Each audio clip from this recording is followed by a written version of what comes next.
Ayan.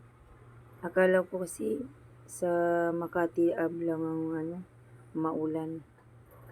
Pagdating namin sa May Rosario, medyo umulan-ulan ng konti. Kasi sinundo kasi ako ng bunso ko. Tapos pagdating sa Floodway, ayan na, biglang bumuhos ang ulan. Gagilap yung anak ko kung saan kami sisilong. Mabuti may bakanting dyan, nakasilong kami.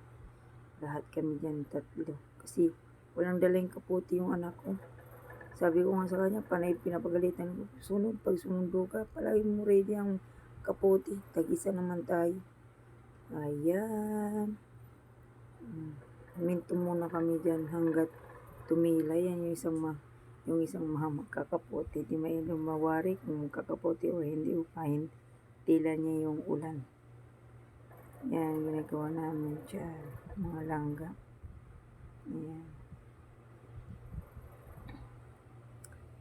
Yan, napakalakas ang ulan. Biglang bumuhos ang ulan dyan. Grabe.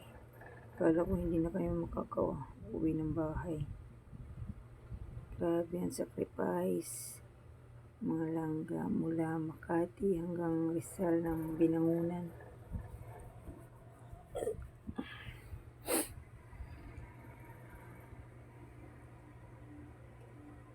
Ayan, hindi pa tapos.